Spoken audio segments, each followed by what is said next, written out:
좋은 일이 있습니다. 우리 옆에 있는 사람 손을 꼭 잡고 축복할까요? 서로. 좋은 일이 있습니다. 자, 우리 예언서를 하는데 사람들이 왜 예언서를 배워야 되나 뭐 이런 게 있죠.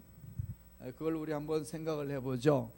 자, 예수님이 이 땅에 오셔서 하신 일이 있어요. 예수님이 이 땅에 오신 이 직분이 있어요. 제일 먼저 뭘로 오셨죠? 왕으로 오셨죠. 다스리시는 왕. 그걸 킹 오브 킹이라고 그러지 않나요? 오실 때는 모든 우주 만물을 다스리는 하나님 나라의 주인이 되도록 왕으로 오신 왕의 직분. 두 번째는 뭐죠? 제사장이죠. 제사장. 제사장은 뭔가요? 십자가에 돌아가심으로 죄를 씻어주시는 분. 그죠? 십자가에 돌아가심으로 죄를 씻어주신 분. 하나님과 백성 사이에 막힌 담을 흘러주시는 역할을 하는 사람. 그 다음에 세 번째는 뭐죠? 예언자, 선지자.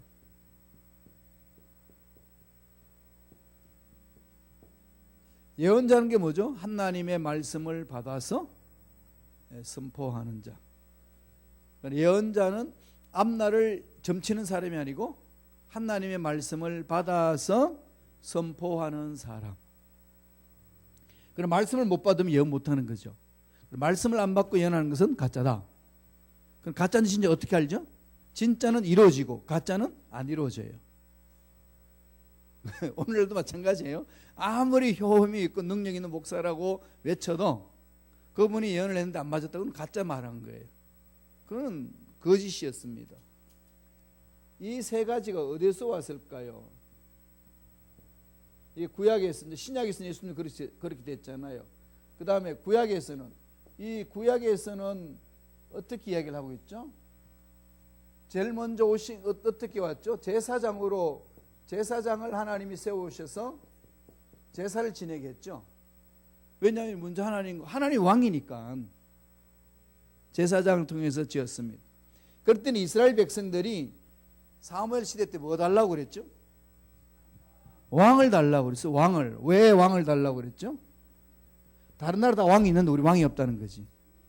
하나님 하늘에 계시고 이 땅에 하나님을 대신해 살 수 있는 왕을 주셔서 왕을 달라고 그럴 때 하나님이 동시에 똑같이 준 사람이 있어요. 그게 누굴까요? 선지자. 예언자를 세우세요. 선지자라고 그러죠. 선지자. 선지자는 뭐 하죠? 왕을 견제하는 겁니다. 왕이 지 마음대로 하지 못하도록 하나님의 말씀을 받아서 왕을 견제해 주는 거죠. 그래서 초대왕 사울이 나오는 거죠. 사울이 있을 때 누구였죠?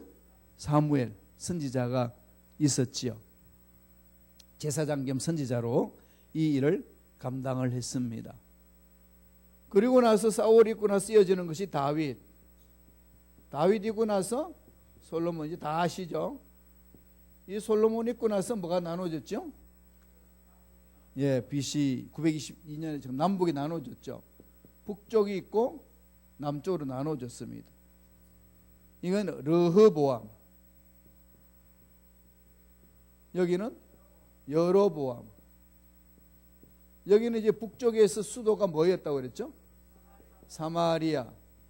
사마리아에다가 우상 숭배를 예배를 드릴 수 있는 예배당을 지 마음대로 만들었지요. 그런데 여기는 뭐가 됐죠? 예루살렘. 원래는 성전이 예루살렘이 있는데 예루살렘 안 내려가도 된다. 하나님과 상관없이 지 마음대로 만드는 거죠. 그러니까 북쪽에는 다 우상 숭배를 할 수밖에 없었던 거죠. 왕권을 지키려면은 북쪽의 왕정통성은 사마리아에서 제사를 드리는 사람이 인정하는 사람이 왕으로 쓸 때만이 왕으로 인정을 받아요. 사마리아는. 그러나 사마리아는 통째로 다 우상 숭배하는 거죠. 그래서 하나님 앞에 죄악을 범하는 거예요. 이유가 하나님의 말씀을 떠나 지 마음대로 하니까. 그래서 멸망받은 게 누구죠? 아수르한테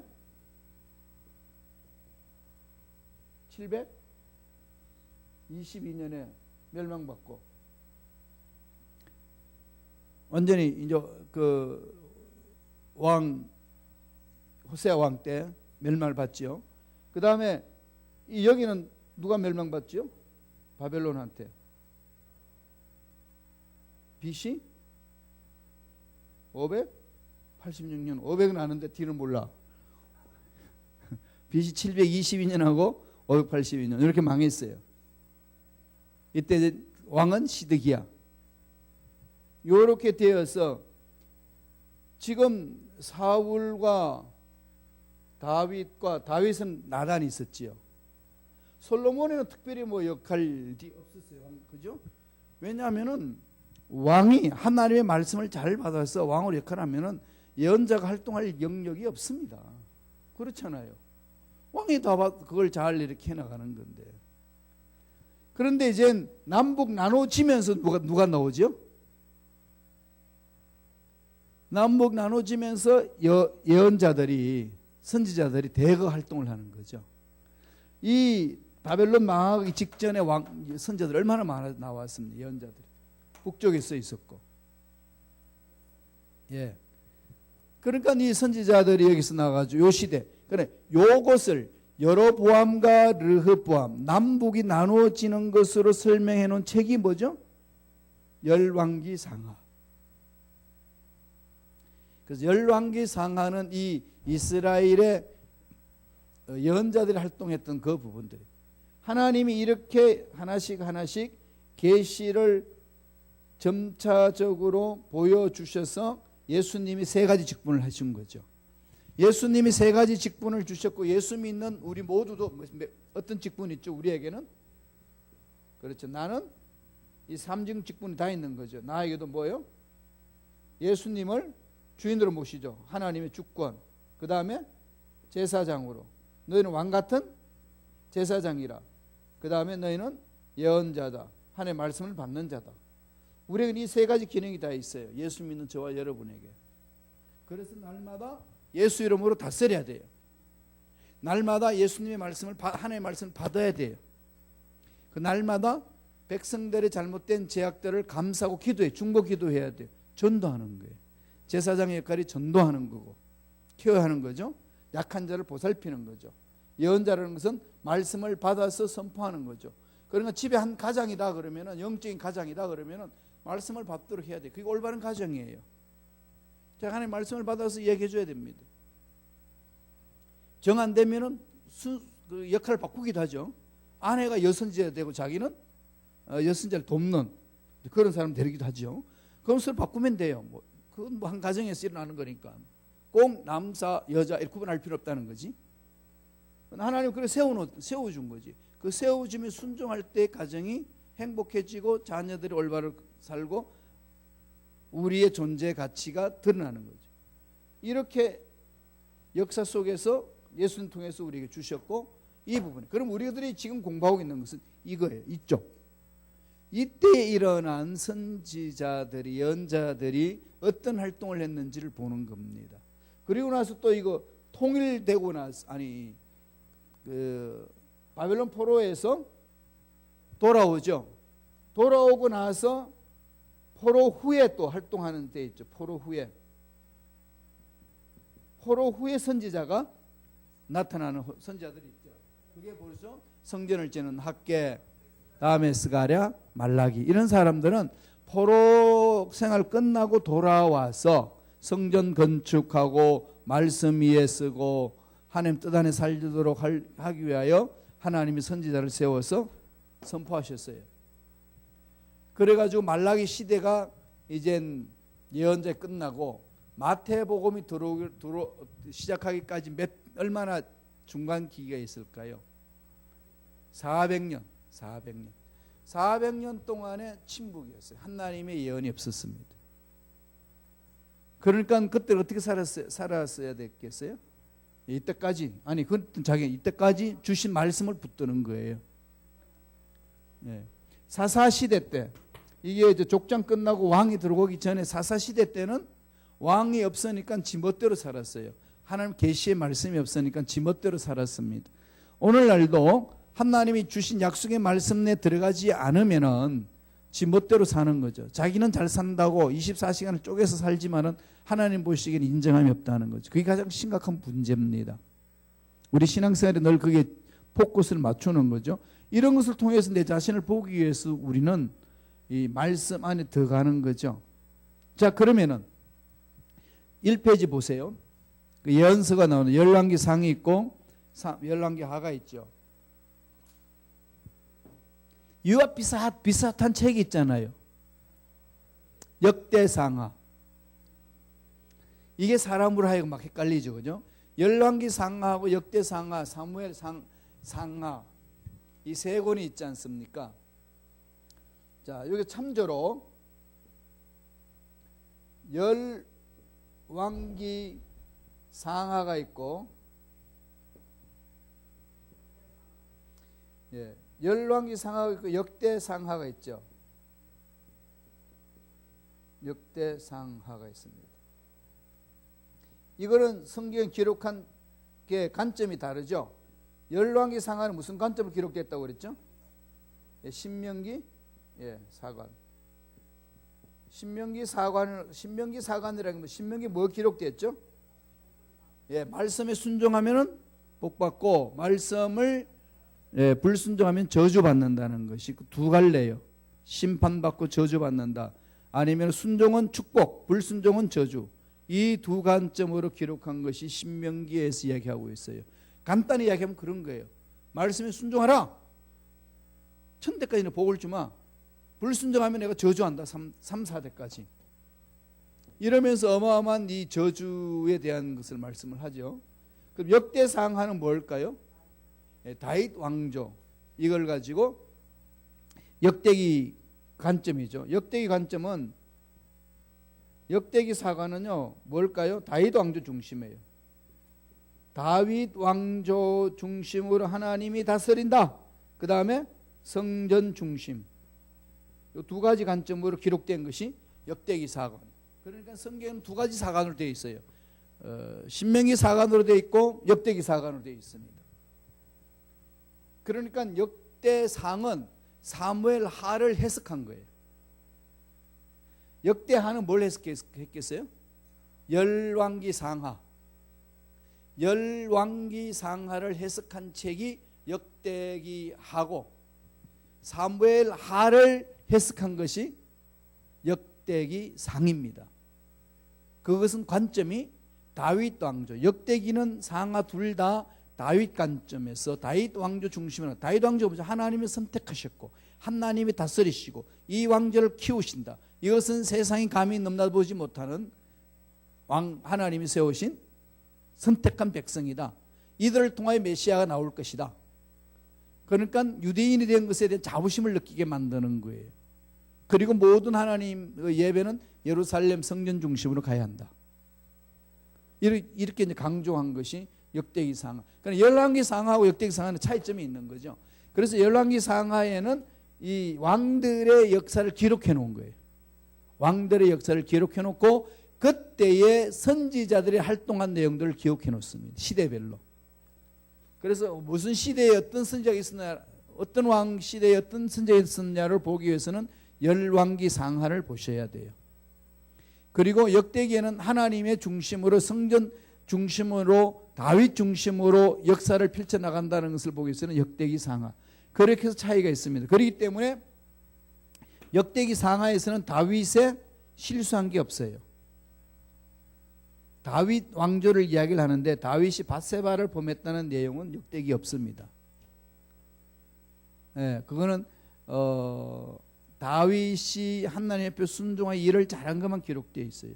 열왕기 상하에만 그게 기록되어 있습니다. 밧세바를 취해서 넘어지는 그 사건. 그러니까 역대기 상하, 열왕기 상하는 그런 차이로 있고 그런 관점에서 기록되는 걸 알고 읽으면은 지루하지 않죠. 파악할 수 있습니다. 그런데 대부분 다 열왕기 상하 나오면 손 들잖아요. 빨리 넘어가든지 무슨 왕이 많고 살다가 죽었고 뭐 널 뒤지고 뭐 이런 얘기를 하고 반역하고 이런 게 열왕기 상하 많이 있으니까 읽어봐야 그냥 별 의미가 없는 것 같은데 이런 관점에서 한번 읽어보시면요, 이게 이제 정말로 재미있는 거죠. 이게 그냥 막 그 전설대로 삼천리처럼 재미가 있는 얘기가 저 나오는 겁니다. 그렇게 해서 열왕기상 오늘 강의 보면은 선지자들이 쭉 나와 있어요. 그런 부분으로 되는데, 그러면은 구약의 예언자들이 선포한 내용이 뭘까요? 줄을 쳐놨죠. 제일 밑에 예언자 자신의 정기적인 자료, 그러니까 어떻게 부름을 받았고 예언자로서 어떤 삶을 살았는지에 대한 설명을 일단 예언서에서 이야기를 하죠. 그 다음에 2페이지 넘어가면은 자신들이 예언했던 예언자 자신의 예언들이 나옵니다. 그게 이제 아모스, 요엘, 미가 같은 것. 그리고 또 하나의 흐름은 예언자들이 하나님께 드리는 기도가 들어있어요. 탄식하는 기도, 그런 몸부림치는 기도, 울분의 기도, 또 찬미하는 것, 이런 것 다 기록되어 있어요. 그렇게 해서 기록해 놓은 책들이 예언서예요. 다양한 거죠. 예레미야는 어떻게 하죠? 눈물의 선지자잖아요. 눈물로 하는 거죠. 거기에 나온 책이 예레미야 애가가 있습니다. 눈물의 선지자. 그 다음에 사랑의 선지자는 누굴 말하죠? 호세아, 고멜을 통해 가지고 뼈저리게 고통을 느끼죠. 정의의 선지자는 누구죠? 공의, 정의, 아모스. 그 다음에 요엘이 있어요. 요엘 선지자는 뭘까요? 예, 요엘은 이제 성령, 성령에 대해서 그 부분들. 그 다음에 요나 아니 요엘이 그렇고, 예, 성령. 이 부분으로 쭉 되어 있는데, 자, 그러면은 이 페이지 들어가서 다른 거 보지 말고 왜 그리스도인들이 성경 예언서를 읽어야 될까요? 이유가 뭘까요? 한번 보세요.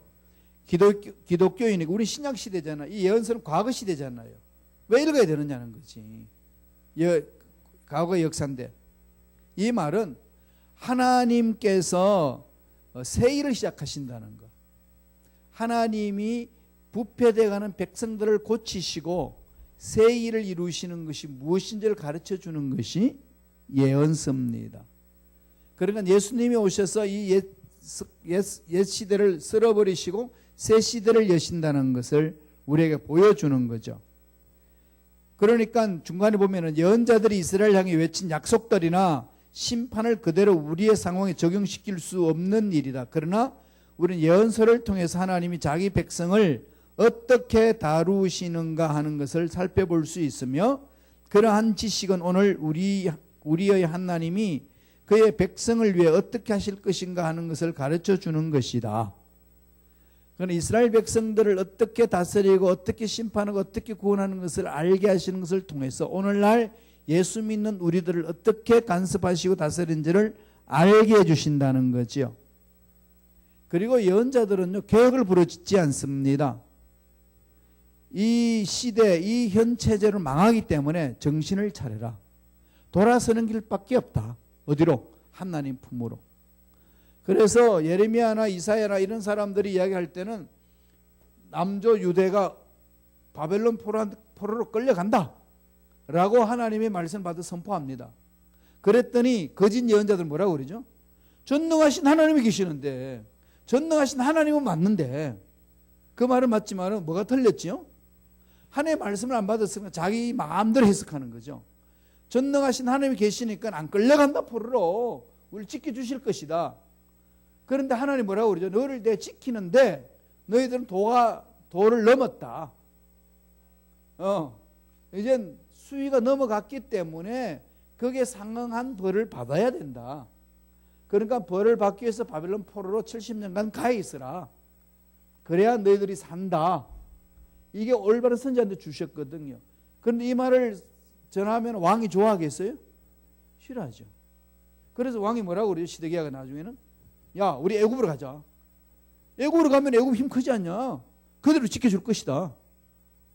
그래 애굽을 붙들고 가다가 어떻게 되죠? 바벨론이 그냥 다 썰어버리니까 시드기야 아들들을 죽여버리고, 다음 시드기야는 끌려가가지고 눈 뽑혀가지고 죽는 거죠. 비참한 인생을 마칩니다. 이러한 부분들을 통해서 저와 여러분들이 뭘 깨닫죠? 말씀에 순종하자. 그 말씀이 나에게 이익이 되든 이익이 되지 않든 그게 관점이 문제가 아니고 하나님이 나에게 뭐라고 말씀하셨나. 여기까지 끌어오실 때는요, 저와 여러분에게 하나님 기회를 주신 거예요. 깨달으라고. 그죠? 이런 일 저런 일을 통해서요, 왜 하나님 나에게 이것이 해결 안 되고 끊임없이 내가 넘어지고 문제가 있습니까? 퀘션 마크를 달 수 있도록 해주신 것은 돌아보게 하신 거거든요. 그럼 기다려 주신 거예요. 기다려 주시고 그걸 나중에 무릎팍을 팍 칠 때가 온다는 거죠. 아, 이거였구나. 그만큼 하나님은 시간을 길게 잡아서 오는 겁니다. 그러니까 우리 옆에 있는 사람들, 저 인간들은 왜 저렇게 사나? 하나님 손 안 보십니까? 이렇게 말하기 쉽잖아요. 그런데 하나님 손 보시면 나는 어떻게 될까요? 나도 역시 그렇게 당할 수밖에 없는 거죠. 우리 일본을 보면 늘 그렇지 않나요? 저 개개인은 참 정직하고 착한 사람들인데 왜 정부는 난리를 칠까? 그죠? 아베 정권은 그냥 난리를 치잖아요. 그냥 완전히 거짓말만 하고 그냥. 그럴 때마다 뭐죠? 저 왜 안 깨트리나?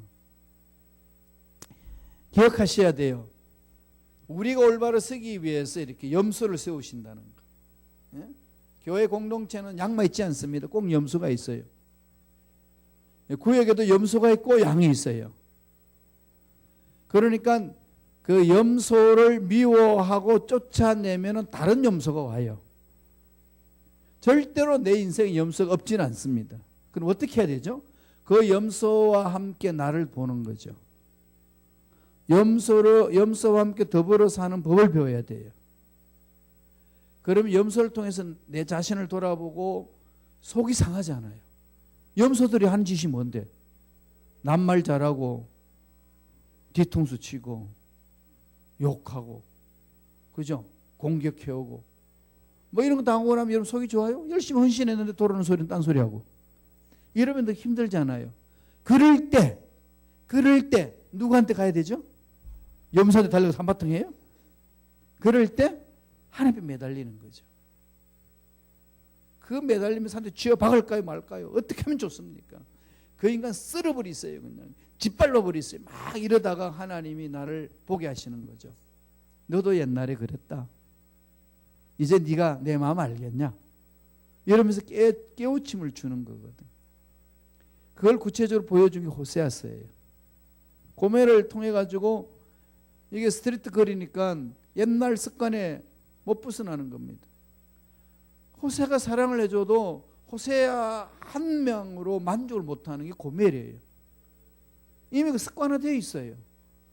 그럼 출장만 갔다 왔다 하면은 다른 남자 집에 가서 살고 있어. 데리고 오라 그래 하나님이.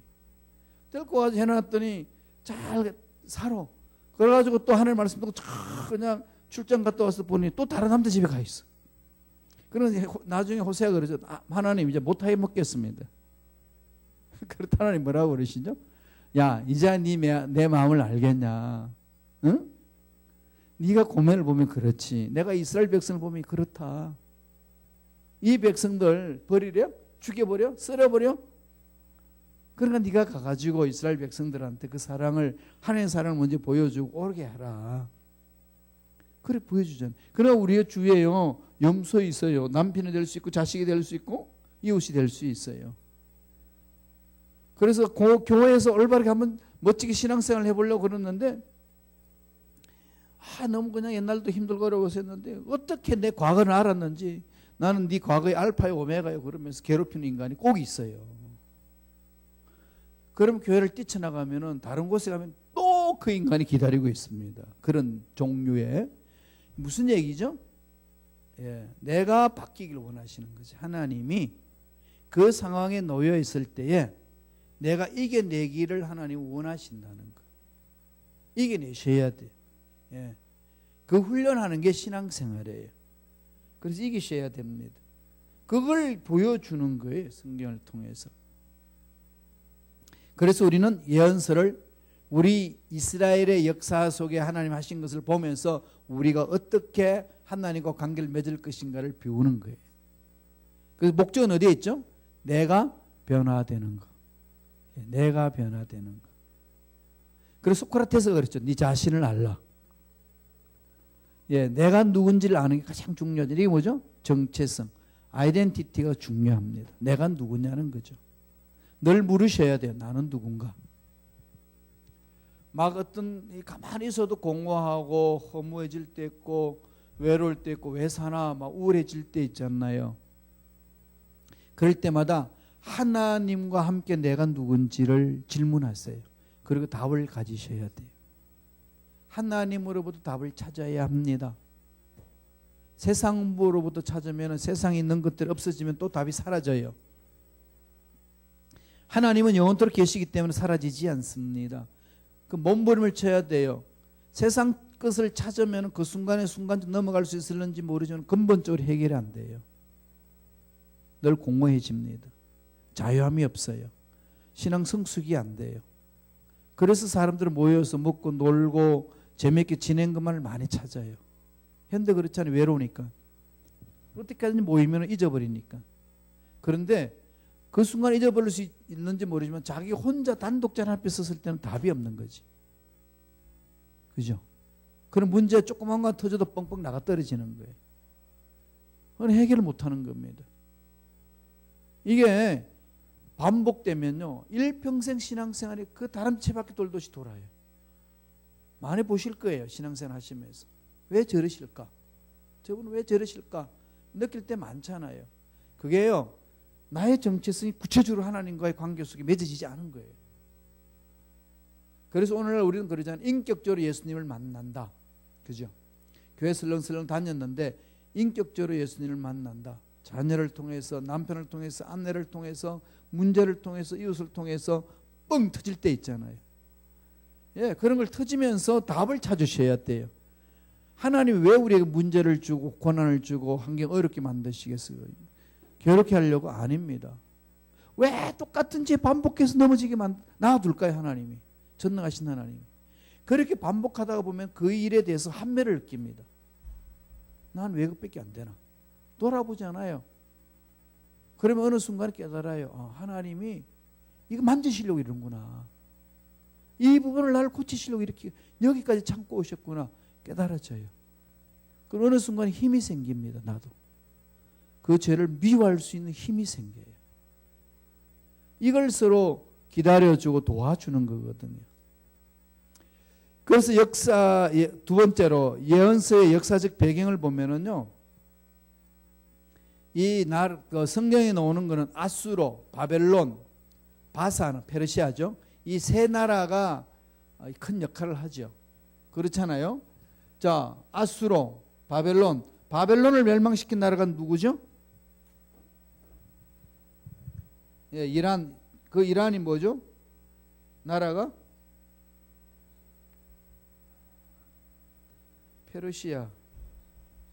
페르시아인데 우리 한글 성경은 뭘로 되어 있죠? 바사. 그렇죠. 바사. 예, 지금은 이란이에요. 이름이 이거 세 가지가 있어요. 이 세 가지. 현대는 이란이고 옛날에는 페르시아였습니다. 한국어는 페르시아를 표기로 바사로 표기를 했어요. 그러다가 보니까 영어 성경하고 한글 성경, 이게 도대체 바사는 뭐 페르시아는 뭐냐, 뭐 혼동되는 건데 같은 나라입니다. 예, 표기만 다를 뿐이에요. 그거는 상식적으로 알아놓으셔요. 이 나라. 그러니까 지금 이스라엘 백성들을 훈련시키는 나라들이 아수로, 바벨론, 페르시아. 예, 이 세 나라. 그 다음 또 이전에 있었죠. 이전에 출애굽하기 전에는 뭐였죠? 애굽. 늘 애굽은 430년간 종도를 했기 때문에 애굽하고는 친했어요. 이스라엘 백성들이 애굽에는 마음이 열려져 있습니다. 대한민국 사람이 미국에 열려져 있듯이. 근데 하나님이 끊죠. 그날 의지하지 마라. 내가 너희들의 왕이고 내가 보살펴 주겠다. 그렇게 합니다. 정치적으로는 관계를 맺지만 마음에는 하나님이죠. 그죠? 저와 여러분도 마찬가지. 하나님이 중심이 되고 주위 사람들과 관계를 맺는 거예요. 수평적으로 관계를 잘 맺어야 돼. 그러기 전에 먼저 수직적으로 하나님과 나의 관계. 늘 그게 들어가야 됩니다. 그 대한민국도 잘 살려면, 올바로 살려면 교회가 살아야 돼요. 교회가 허물어지면 나라가 허물어집니다. 대한민국 교회 때문에 살잖아요. 뭐 교회가 그냥 뭐 곤도박질 치는 일이 있어도 그러거든. 미국도요 교회 때문에 사는 거예요. 그런데 교회를 허물을 떨이는 정부는요 반드시 망가집니다. 이 역사를 통해서 그렇게 보여주셨잖아요. 그렇기 때문에 이 미국에서 교회가 살아날 수 있도록 기도해야 되고 회복해야 돼요. 이 시카고 땅에 한인들이 살려면요 한인 교회들이 살아야 돼요. 답은 거기밖에 없습니다. 생활해 보셔도 아시겠지만은 교회가 살면은 돼요. 그래서 뭔가 하나님이 우리 교회를 새롭게 만드시려고 막 이렇게 길을 열고 계시지 않나요? 여러분, 저 교회가 좀 이전되면 지금 있는 우리 여기 있는 캐치 있는 것보다는 좀 멀어질 수 있는 분들이 여기 많이 계셔요. 그것 때문에 원망하지 마시고요. 거리가 문제가 아니고 마음만 안 멀면 돼요. 예? 마음만 안 멀면 되니까. 그래서 그냥 300명이 들어간 아름다운 교회 공동체를 그 신앙생활 할 수 있도록 주셨으니까 버스는 우리가 계속 운영할 거예요. 그러니까 조금 뭐 타고 오는 시간이 조금 더 길 수는 있겠지만은 그래도 신앙생활의 기쁨과 말씀의 힘을 얻으면 능히 그건 이겨낼 수 있지 않겠습니까? 교회가 살도록 마음을 모으셔야 돼요. 자, 그런 역사적 배경이 예언서 오기는 제일 먼저 아수르 시대. 아수르 시대는 누굴 멸망시켰죠? 북조 이스라엘을 멸망시켰고. 아수르. 뒷장 넘길게요. 나중에 읽어보세요. 바벨론 시대 뒤에 3페이지에 바벨론 시대에 보면은 거기는 이제 이 왕들이 막 역사가 어마어마하게 나오죠. 이게 남쪽 유대가 바벨론한테 멸망받았으니까. 근데 남쪽은 예루살렘 중심으로 해서 왕들이 그래도 신앙생활을 잘한 사람들이 있어요. 종교개혁도 하고 여호사밧이나 요시아나 이런 왕들은 참 훌륭했잖아요. 히스기야 왕이나 그죠? 이런 왕들은 훌륭하게 참 잘했습니다. 그러나 그 반면에 또 난리친 왕들도 많았죠. 예. 이런 부분들이 있을 때에 하나님이 선지자를 보내가지고 하나님의 말씀을 대언하게 하는 거죠. 대언할 때 선지자들이 대언할 때 무슨 관점을 했을까요? 신명기 사관으로. 열왕기 상하는 예언자들의 기록이라고 그랬잖아요. 열왕기 상하는 무슨 관점이죠? 신명기 사관. 이 신명기 사관으로 선포한 자들이 예언자들이에요. 예언자들 지 마음대로 선포하는 거예요. 성질 나니까 너들 뭐 저주받으라 이렇게 하는 게 아니고 신명기에서 이미 하나님이 언약을 주셨고 언약을 저버리면은 이런 심판을 받고 형벌을 받는다라고 신명기에서 모세를 통해서 말씀을 주셨어요. 그 말씀의 근거를 통해 가지고 왕들에게 선포하고 백성들에게 선포한 겁니다. 그게 열왕기 상하에 기록되어 있고 그 기록한 내용들이 예언서로 이사야부터 해서 말라기까지 쭉 기록되어 있는 거예요. 그 관점은 다 어디에 기록됐다고요? 신명기 사관에서 기록했다는 거예요.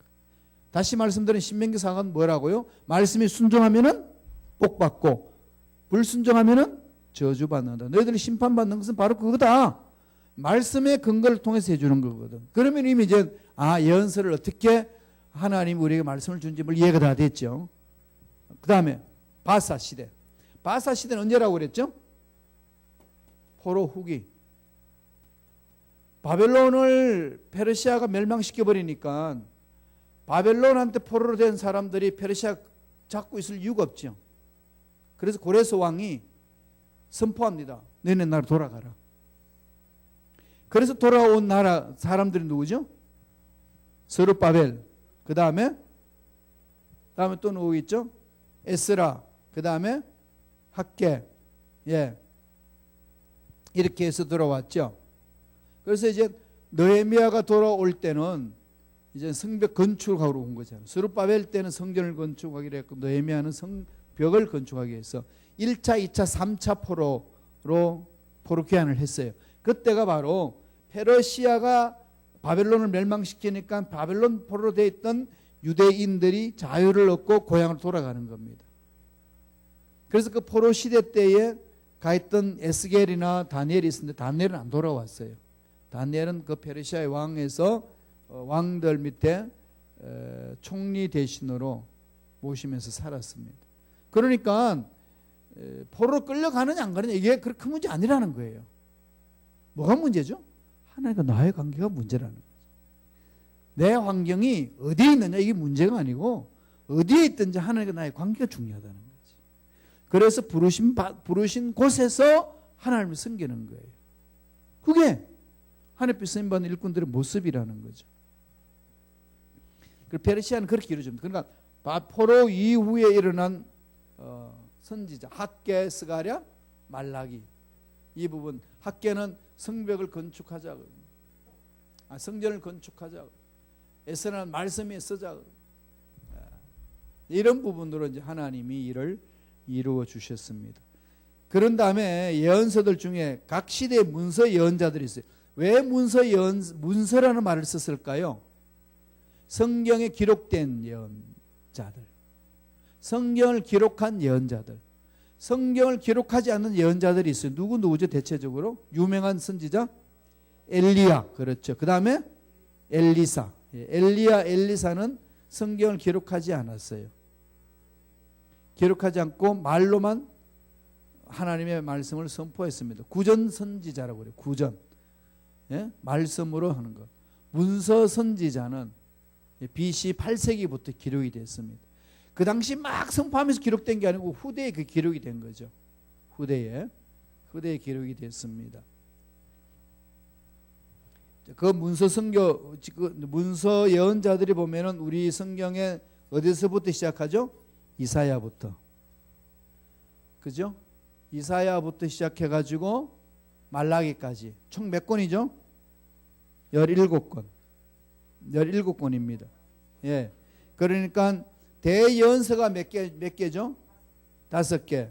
이사야, 예레미야, 에가까지 포함해서 에스겔, 다니엘. 사람은 4사람이죠. 이사야, 예레미야, 에스겔, 다니엘. 그런데 그 중에서 예레미야의 슬픔을 노래한 그 책이 예레미야에가는 몇 장 안 됐는데도 대선지에 넣는 것은 예레미야 자체가 예레미야서가 장이 많으니까. 그래서 대예언서 이렇게 합니다. 그게 다 대예언서가 5권. 이사야부터 시작해서 예레미야, 에가, 에스겔, 다니엘. 그 다음에 12권 소선지서 호세아부터 시작해가지고 말라기까지 12권이죠. 그게 소예언서. 사람이 작아서 소인가요? 뭐가 소죠? 분량이 작아서. 책 분량이 작아서 소책자라고 그러죠. 소책자가 작아서 페이지가 작아서 소예언서를 했을 뿐이에요. 대예언서는 분량이 많다. 소예언서는 분량이 작다. 그렇게 해서 대예언서, 소예언서 나눴습니다. 그럼 대예언서는 5권, 소예언서는 12권. 우리가 17권을 왜 읽어야 되죠? 우리 시대하고는 아무 상관없는데 이유가 하나님 어떻게 다스리시는 걸 보기 위해서. 그 시대에 하나님이 말씀하시고 어떻게 만나주시고 어떻게 문제를 해결하시는지를 예언서를 통해서 볼 수 있게끔 말씀하시는 거죠. 복받는 길이 뭐고 저주받는 길이 뭔지를 예언서를 통해서 정확하게 하나님이 계시해 줍니다. 이 신명기 사관으로. 그러나 저와 여러분들이 목숨 걸고 붙들어야 될 말씀이 신명기잖아요. 신명기, 그죠? 신명기. 하나님이 모세를 통해서 출애굽하는 과정 속에 말씀을 막 하게 하셨는데 그걸 다 종합해가지고 마지막으로 말씀을 준 거예요. 그래서 영어가 뭐죠? 도이토노미라고 그러잖아요. 도이토 그러면 두 번째 라틴어로 그리스어로 도이토노미 두 번 되는 거. 노미는 율법이죠. 그래서 도이토노미 두 번째 하나님이 명령하신다. 이렇게 해서 영어로는 도이토노미로 그렇게 되어 있어요. 그러니까 율법을 설교하셨는데 모세를 통해서 한 번 더 강조해 준 내용이 신명기예요. 그래서 이 신명기 내용 속에 하나님의 마음을 다 담아놨어요. 그걸 신명기를 중요한 거예요. 특별히 여러분 유명한 장 몇 장이죠? 신명기 28장. 28장에는 축복의 장이 14절 되어 있고 그 다음에 나머지는 다 저주의 몇 배가 더 많죠. 축복의 말씀보다도 저주의 말이 더 많은데 사람들은 저주의 말을 너무 무시하니까 안 봐. 그래가지고 지 마음대로 생각해. 이래서 문제가 생기는 거죠. 그거 아셔야 돼요. 그럼 28장을 다 읽어보세요. 이런 말씀도 있었네. 그리고 무시무시한 것이 막 있을 건데. 그런데 거기서 자연 얻을 수 있는 것은 뭐되서라? 말씀에 순종하라. 그래서 이 예언자들은 늘 신명기 사관으로 예언을 하는 거예요. 주의 종들도 뭐 하는 거죠? 말씀에 근거해서 설교하는 거죠. 자의적으로 해석하면 안 돼요. 늘 성서의 근거, 그것도 신약과 구약의 전체적인 맥락 속에서 이렇게 돼가는 거죠. 우리는 왕같은 제사장이라는 것이 어디서 왔는지를 이 역사를 통해서 이렇게 전체적으로 맥을 이어줘야 되지 않겠어요? 그냥 틈없이 제사장인가? 왜? 예수님 믿으니까. 예수님이 제사장 역할을 했으니까. 그럼 제사장이 어떻게 이루어졌는데? 구약에 예언해 놓으신 거죠. 말씀하신 거죠. 예. 예.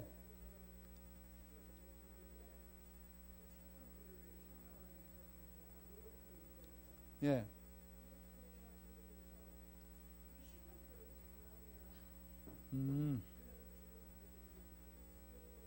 예.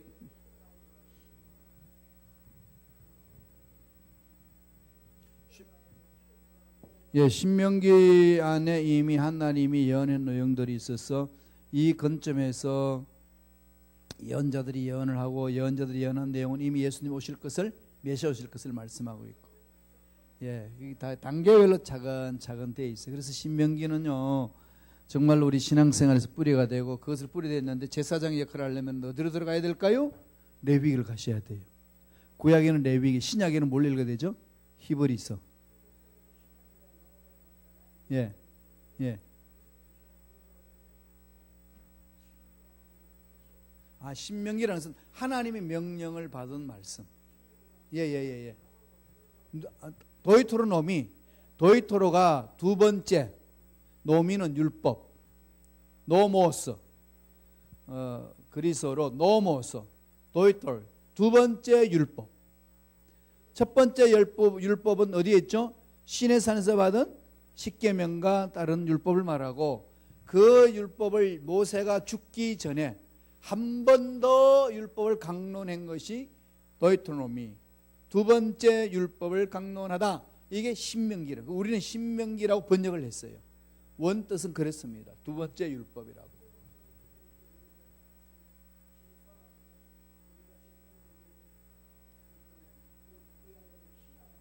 예.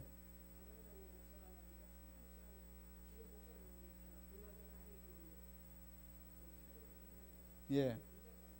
그럼요. 우리가 이거를 예수님을 이야기를 하려면은요, 예수님이 누군지를 알아야 되잖아요. 하나님은 구약에서 예언해 놓으신 거지.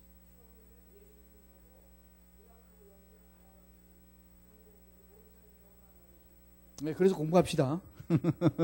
왜냐하면은 문선명이는 문, 선, 라이트 그랬잖아요. 달과 태양의 빛이다.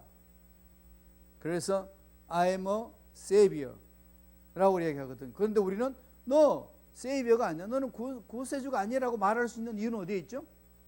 마음에 안 들었어요? 그래, 뭐 때문에? 구약에서 그렇게 예언하지 않았어. 구약에서 메시아는 문선명이를 예언하지 않았다고요. 그래서 너는 아니라고 말하는 거지. 문선명이 내가 보니까 생긴 것도 그렇고 한국 사람이고 마음에 안 들어서 너는 메시아가 아니라고 말할 수 있는 근거는 없다는 얘기예요. 예, 그럼요.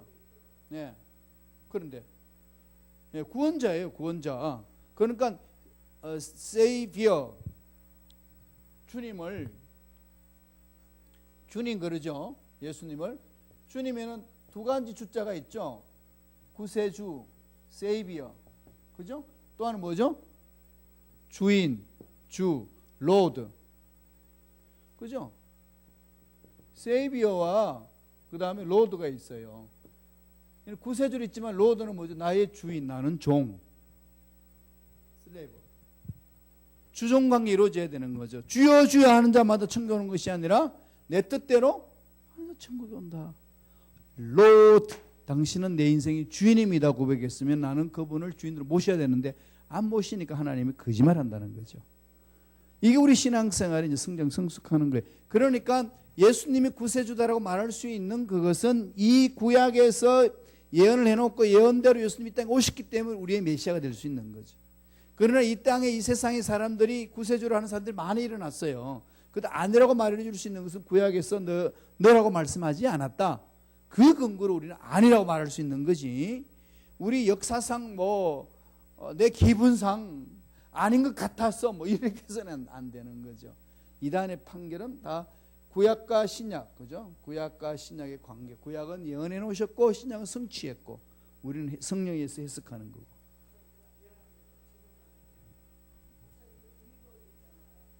예.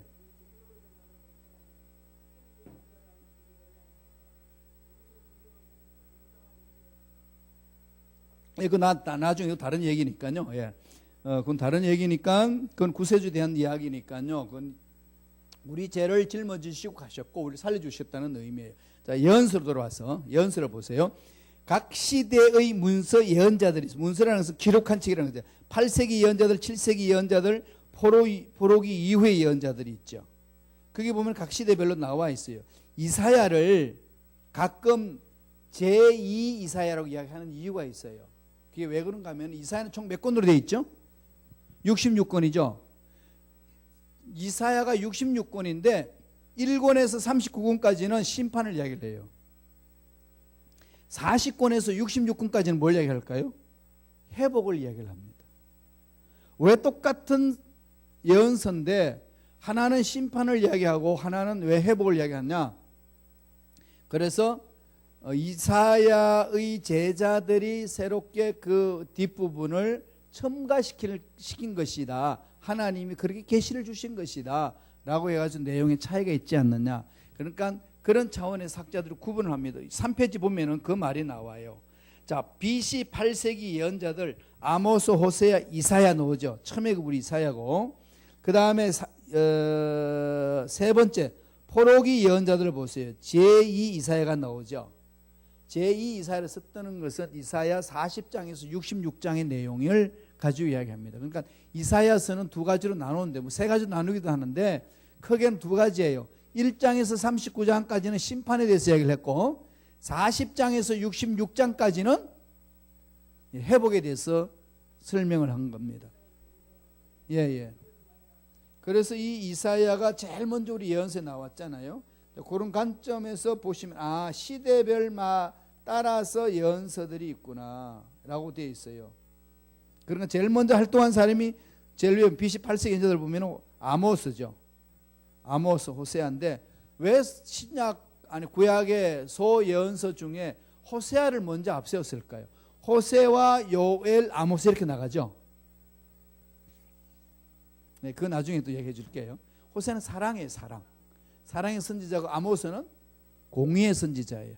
하나님은 사랑이 먼저 앞서는 거죠. 사랑 뒤에 따라가는 게 뭐죠? 공의. 공의가 없으면 사랑은 부패합니다. 그 다음에 사랑이 없는 공의는 율법주의가 돼요. 그죠? 그러니까 사랑과 공의는 같이 갑니다. 동전의 양면이에요. 동전의 양면입니다. 그 공의는 누구죠? 내 정의감이 아니고 아버지 약속의 말씀에 쓰는 거예요. 그렇게 해서 이루어지는 겁니다. 4페이지 넘어가 봐요. 예언서의 분류를 보면은 제가 말씀드린 것은 몇 가지 정리해 놓은 겁니다. 자, 구약 39권 중에 제일 위에 율법서는 창세기, 출애굽기, 레위기, 민수기, 신명기, 이걸 모세 오경이라고 그래요. 모세가 기록했다 해서 모세 오경 제일 위에 있어요. 5권. 역사서 여호수아에서부터 해서 에스더까지 12권이 있어요. 그것이 역사서라고 이렇게 분류를 합니다.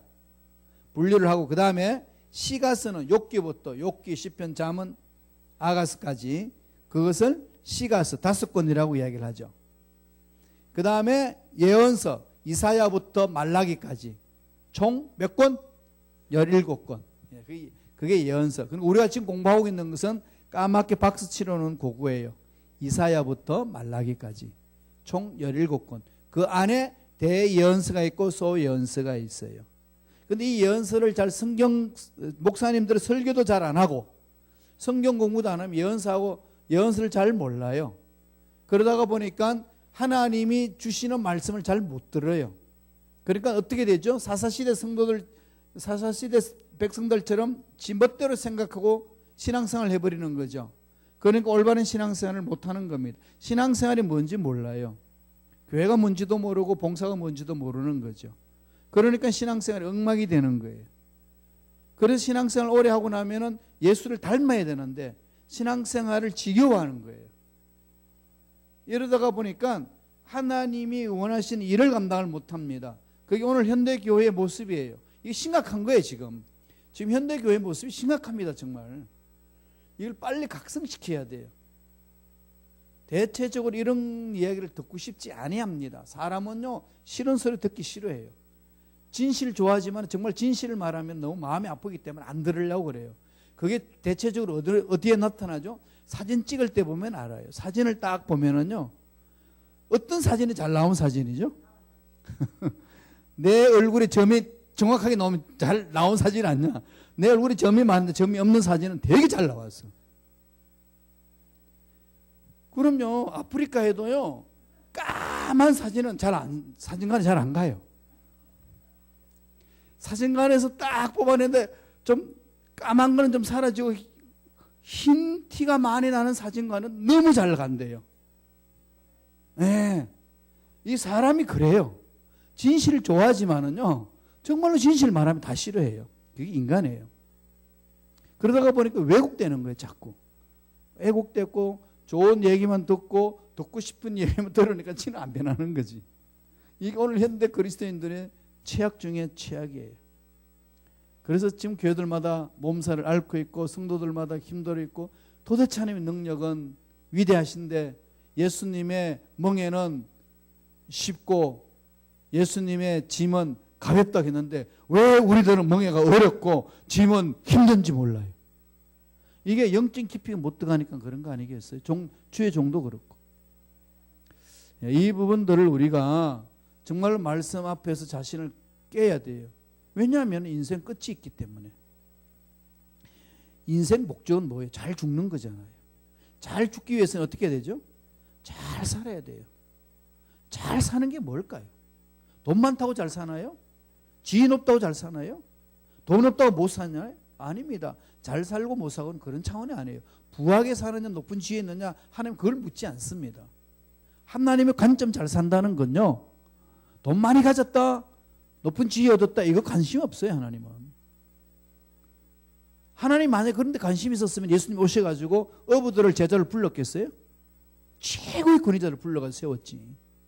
근데 예수님은 그런 데 한 명도 안 불렀어요. 누구 불렀죠? 정말 천하대 천한 사람 창녀들 데리고 말이 안 되잖아요. 그건 세리들 데리고 세상에서 그냥 짓밟히는 인간을 데리고 하나님의 위대함을 드러내는 거예요. 하나님의 관심은 영원한 것이에요.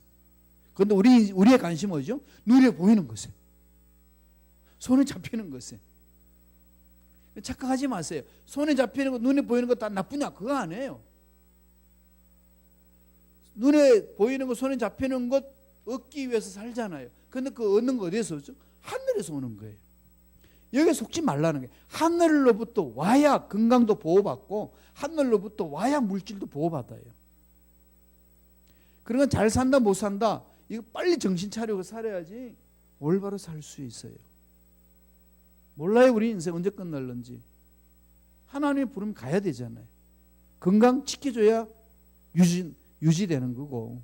이건 우리가 날마다 듣는 얘기인데 자꾸 잊어먹는 게 문제지 않습니까? 그래서 우리가 그걸 깨닫고 체험하고 자꾸 사람들한테 얘기를 해줘야 돼요. 내가 삶으로 이렇게 보여주고. 이게 우리 몸부림이잖아요. 그러다 보면 하나님은 그런 믿음의 사람을 통해서 일을 하시거든요.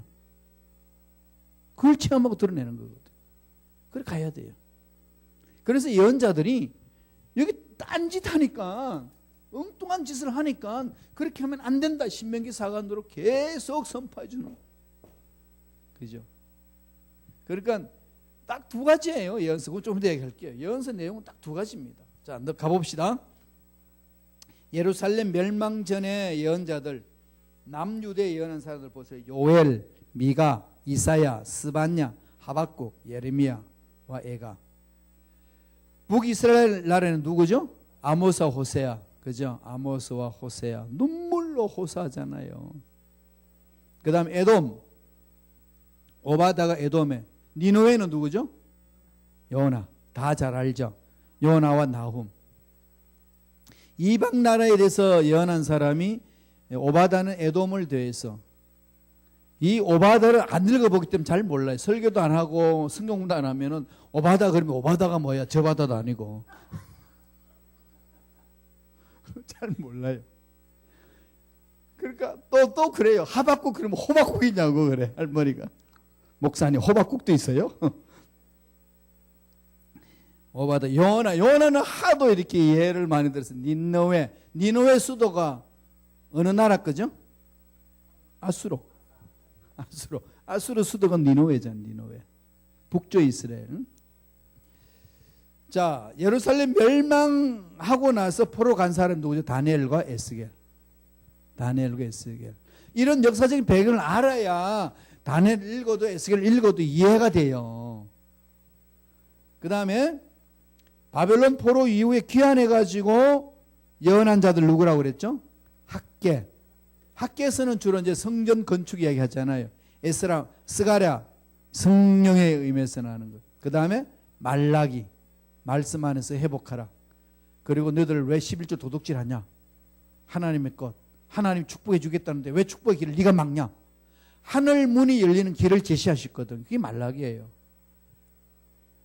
그러면 이제 마지막으로 예언서의 중심 주제가 있어요. 크게 두 가지예요. 첫 번째 뭐라고요? 하나님께서 맡기신 말씀을 전하는 거예요. 하나님이 주신 말씀을 전하는 거죠. 요한복음 5장 19절 무슨 말씀이 있죠? 예수님이 이 말씀에 있어요. 요한복음 5장 19절. 거긴 없습니다. 적어 놓으세요. 요한복음 5장 19절. 진실로 진실로 내가 너에게 말하노니 아들이 아버지 하는 것을 보지 않고서는 아무것도 할 수 없느니라. 아버지께서 하신 말씀을 아들이 또 행한다고 그랬어요. 그럼 하나님이 보여주고 하나님이 주신 말씀만 선포하는 것이 예언자들이에요. 예수님이 그랬고 우리들도 그렇게 살아야 돼요. 이걸 자꾸 거부하니까 삶이 자꾸 꼬인다니까요. 왜 꼬일까요? 우리를 훈련시키시려고. 하나님은 기다려요. 그냥 윽박 지르지 않습니다. 너무 나갔을 때는 그냥 치지만은 훈련시킬 때는 혼자서 그냥 몸부림치게 지켜보고 계시는 거죠. 숨어 계시는 하나님. 그래야 힘이 생기잖아요. 그래 운동도 막 해야 우리에게 힘이 생기죠. 그죠? 막 해야 돼요. 개구리가 우유통에 빠졌어요. 우유를 마시고 있는데 배가 불렀어. 올라올 길이 없어. 어떻게 해야 되겠어요? 올라가려고 뭐 몸부림을 치는 거죠. 막 몸부림을 치다가 보니까 우유가 시간이 지나가면 갈수록 뭐가 되죠? 버터가 돼. 그리고 구더가 펄쩍 뛰어넘어오는 거지. 그러니까 우유통에 빠졌다고 죽는다. 이렇게 생각하지 말라는 거지. 뭐 하라고요? 몸부림을 쳐라. 수영하고 막 하다 보면 우유가 굳어가지고 버터가 돼요. 딕 올라가면 돼. 인생이 그렇다니까요. 그렇게 사는 거지. 우리 인생이라는 게 따로 뭐 있어요? 살아보셨지만 다 아시잖아요. 그죠? 말씀 딱 붙들고 가면 된다. 가는 거죠. 우리 순범 시카고 교회에 하나님 그렇게 일해 주실 거예요. 하나님 그렇게 일하신다고요. 얼마나 멋져요. 그래서 이 맡기신 말씀을 전하는 거. 그래서 예언은 하나님이 주신 말씀을 전하는 거. 단순한 미래를 이야기하는 것이 아니라 주신 말씀을 받아서 하는 거. 다음에 두 번째 5페이지로 넘어갈게요. 5페이지 가게 되면은 예언적인 완료를 말합니다. 이사야 53장 4절 6절을 보면은 이미 완료형을 통해 가지고 선포해요. 한번 읽어볼까요? 다 같이 5페이지 제일 위에 있습니다. 시작. 그는 실로 우리의 질고를 지고 우리의 슬픔을 당하였거늘 우리는 생각하기를 그는 징벌을 받아 하나님께 맞으며 고난을 당한다 하였노라. 그가 찔림은 우리의 허물 때문이요 그가 상함은 우리의 죄악 때문이라. 그가 징계를 받음으로 우리는 평안을 누리고 그가 채찍에 맞음으로 우리는 나음을 받았도다. 우리는 다 양 같아서 그릇 행하여 각기 제 길로 갔거늘 야훼께서는 우리 모두의 죄악을 그에게 담당시켜셨도다. 완료 동사를 사용해 가지고 미래일을 강조하죠. 이미 예수님으로 메시아를 통해 가지고 하나님이 이를 이루실 것이라고 완료형으로 딱 하는데 그 내용은 미래 내용이에요. 이렇게 예언으로 우리에게 말해줍니다. 그 다음에 또 하나는 상징적이에요. 재미있는 상징이 있어요. 한번 읽어볼까요? 이사야 20장 2절 5절입니다. 다 같이 읽습니다. 시작. 그때에 여호와께서 아모스의 아들 이사야에게 말씀하여 이르시되 갈지어다 내 허리에서 배를 끄르고 내 발에서 신을 벗을지니라 하시매 그가 그대로 하여 벗은 몸과 벗은 발로 다니니라. 야훼께서 이르시되 나의 종 이사야가 3년 동안 벗은 몸과 벗은 발로 애굽과 구스에 대하여 징조와 예표가 되었느니라. 이와 같이 애굽의 포로와 구스에 사로잡힌 자가 아수르 왕에게 끌려갈 때 젊은 자나 늙은 자나 다 벗은 몸과 벗은 발로 볼기까지 드러내어 애굽의 수치를 보이리니 그들이 바라던 구스와 자랑하던 애굽으로 말미암아 그들이 놀라고 부끄러워할 것이라. 이게 희한한 상징적이죠. 이사야가 예언을 하는데 발가벗고 예언을 해요. 돌아다니면서 3년 동안. 이 예언자가 미치고 환장할 것 아니겠어요? 그죠? 왜 그렇게 하셨을까요? 백성들이 다 나중에 끌려갈 때 이렇게 수치를 당할 거다. 볼기짝을 내놓고 수치를 당할 거다. 상징적으로. 예, 그렇게 보여주는 거예요. 그 말에 순종하는 게 선지자들이에요. 세상 사람들은 미친놈이지. 예, 미친 인간이지. 이해가 돼요? 오늘날 주의 종들도 이 말씀에 순종한다고 욕먹을 때가 많습니다. 그래도 어떻게 욕먹고 가야 되지. 욕먹기 싫어서 그 말 안 하면은 목회 하나님 앞에 쓰임 못 받는 거죠. 그죠? 그래서 욕해라. 나는 간다. 이게 목사의 자세예요. 그래서 목사는 늘 세 가지를 준비해요. 늘 설교해야 될 준비해야 되고 늘 이사 가야 될 준비해야 되고 그 다음에 늘 죽을 준비해야 되고 이게 이제 종들의 삶이에요. 네. 하나님의 말씀 순종하기 때문에 그런 거죠. 그렇게 상징적으로 보여줬습니다. 그 다음 환상으로 보여주는 걸 나중에 여러분들이 좀 보시면 돼요. 뒷장 넘겨보세요. 하나님이 보여주는 게 있어요. 예레미야한테 우리한테도 보여주거든요. 한번 볼까요? 예레미야 1장 11절 14절 6페이지에 있습니다. 다 같이 읽습니다. 야훼의 말씀이 또 내게 임하니라 이르시되 예레미야야 내가 무엇을 보느냐 하시매 내가 대답하되 내가 살구나무 가지를 보나이다. 야훼께서 내게 이르시되 내가 잘 보았도다. 이는 내가 내 말을 지켜 그대로 이루러 함이라 하시니라.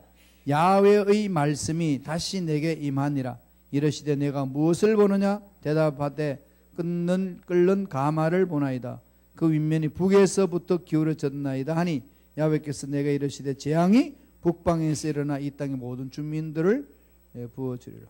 북방에서 바벨론이 내려와 가지고 섬지는 거죠. 그러니까 끓는 가마를 보여주면서 이게 기울어져 있어요. 그러니까 북에서 남쪽으로 넣는 거죠. 북방 세력이 와가지고 휘어요. 북방에는 세력이 누구죠? 바벨론. 남방 세력은 누구죠? 애굽. 그 사이에 누가 있죠? 이스라엘. 남방이 쳐들어오든지 북방이 쳐들어오든지 중간에 끼어 있는 게 이스라엘. 대한민국도 그래요. 중국 있고 소련이 있고 일본이 밑에 있어요. 그 사이에 대한민국이 있어요. 너무 반도가 이스라엘하고 비슷하지요. 그 속에서 연단받은 5천년 동안 연단받은 민족이 저와 여러분이에요. 그런데 이 시대 지금 하나님이 쓰시려고 훈련시킨 거죠. 그 많은 과거의 어려운 상황들 이제 하나님이 만들어가고 계십니다. 그 다음에 또 예언서의 예언은 뭐죠? 심판과 회복이에요.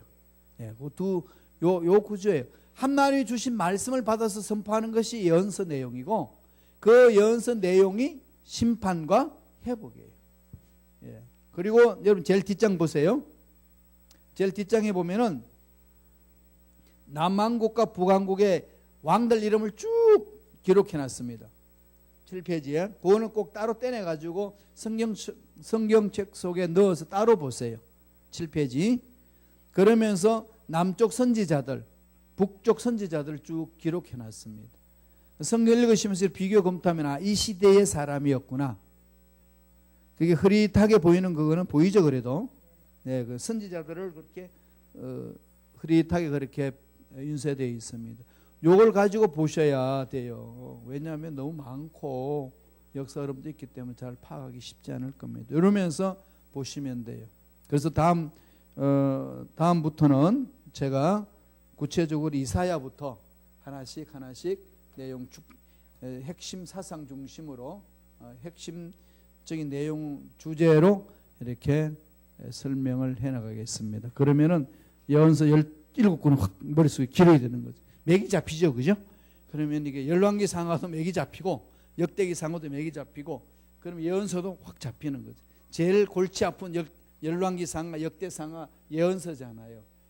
그 다음에 레위기 좀 그렇고 레위기는 따로 이젠 뭐 하면 되는 거니까 요 맥만 잘 잡으면 성경 전체 흐름이 있어요. 어려운 것 계시록, 다니엘과 요한계시록.